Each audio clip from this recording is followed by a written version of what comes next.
I've sunk about 12 hours into Conan Chop Chop now, mainly going with Valeria, so I've unlocked all of her skills, or at least I can tell you every kind of trait, bonus that she has, and I'm going to give you some top tips on how to utilise her. Check out the rest of the guides that I've already done for Conan Chop Chop, and let's go.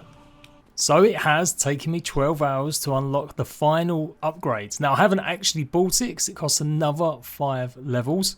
But you'll at least see what the actual trait is. So if you want to know whether or not it's worth sticking with Valeria or maybe moving on to another character, this is what you get from her.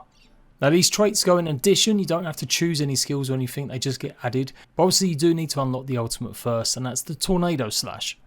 Build up a rage enough and she'll do a huge amount of damage to any enemies nearby. It's a good one for actually taking out quite a few of them, and you kind of want to draw enemies to you.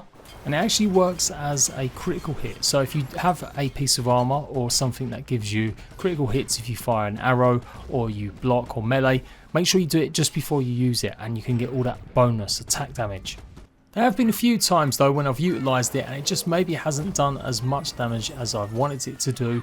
It kind of is a bit weak sauce against some of the later enemies as you go deeper into the game. That's why I recommend that once you've unlocked the actual tornado, you actually head south. You'll get an extra heart slot, you'll also get an extra enchanting blessing additional charm slot, and then the one below gives extra bleed damage. If you didn't know, Valeria already does extra bleed damage with a starting sword. You don't need any skills for this, it just comes equipped with her character, but you get a stacking effect up to 3 times when you unlock this Aim for the Vitals. And that seems to work with the tornado as well. The little bandage sign above any of the enemies' heads or health bars, that is the bleeding effect. So basically if you work towards the bottom side of the skill tree, you can do some really cool stuff with that. I haven't actually unlocked it yet, but I can just tell it's not going to be as useful or as good having the adrenaline trait. I mean, it might be the answer to what I just said about not really doing as much damage to some of the end game creatures, that you don't maybe do as much damage to them. Effectively it will give you extra melee damage for a while after you've used your ultimate.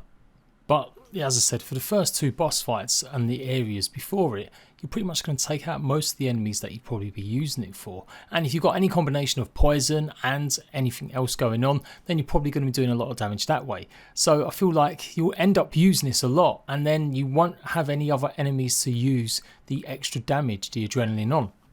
So yeah, personally avoid this one. Now you've got some skills in between, and I think these are pretty generic that all the characters get a chance to have some of these, like starting with a piece of meat. This is really good and vital, and it will save your gold so you can actually go and spend it on weapons and armors.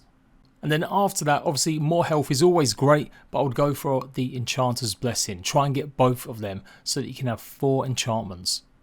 Now I wanted to show all the different skills and traits that you can have, but you can kind of go directly all the way to the bottom corner, and I recommend you might think about doing that as well, because obviously then you'll get access to her final trait. This trait is really good for really melee focused characters. Every enemy hit with your bleed damage is going to increase the amount of rage that you get.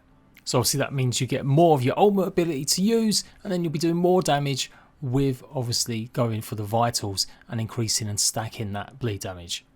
I obviously got up to level 23 before I got even close to doing that, and so I am going to need another 5 levels, so it's going to be 28 before I can unlock the final set. But that does mean that I've got all of Valeria's options open to me in the future, so you should be able to do that a bit quicker. Like I said, I would aim for maybe getting more charms. That's going to help you with your runs. Go to the south side and then literally go over to the corner and get that extra bleed rage buff. Valeria is meant to be a bit of a mix between a melee and a ranger class. I have enjoyed obviously using her, and anytime I get anything with poison or any kind of pets, when that stacks up with the bleed damage, especially when you get to ×3, you can really rip open a whole bunch of enemies. Not forgetting as well that the bleed damage she does have applies to any swords or spears that go around you as well. So yeah, make sure you try and get any of them rotating swords and spears, as they really help out too. And then just to briefly mention the skill that allows you to burst through stone or some of the wooden fences to get extra loot, I don't know if it's really that worth it.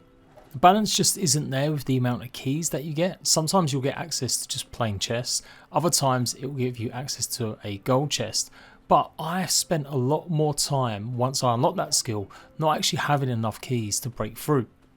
I know it's a bit random, so obviously it just might be a few bad runs, but consistently for about half an hour, well, maybe had 3 or 4 goes of it, I just didn't get as many keys to open up the amount of places that I could burst into. So you might be better off zigzagging around it, getting some maybe extra speed and then extra melee or range damage instead. It did get frustrating in the early parts of the game where I didn't realise you actually needed a skill. I was trying to work out if there were secret areas or ways to get through to this stuff.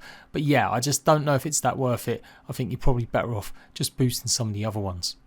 And there we go, that's a little brief guide to Valeria, her skills, and some tips about how to utilise her in combat and stuff. Hope you're enjoying the game. Let me know if you are. What character is your favourite? And I may look at some of the other classes, but I ain't gonna lie, after 12 hours working just on this one, don't know if I've got it in me to carry on working on some of the others. So convince me, leave a like, leave a comment, and maybe I'll do some more Conan Chop Chop. Until next time, rat bags, laters.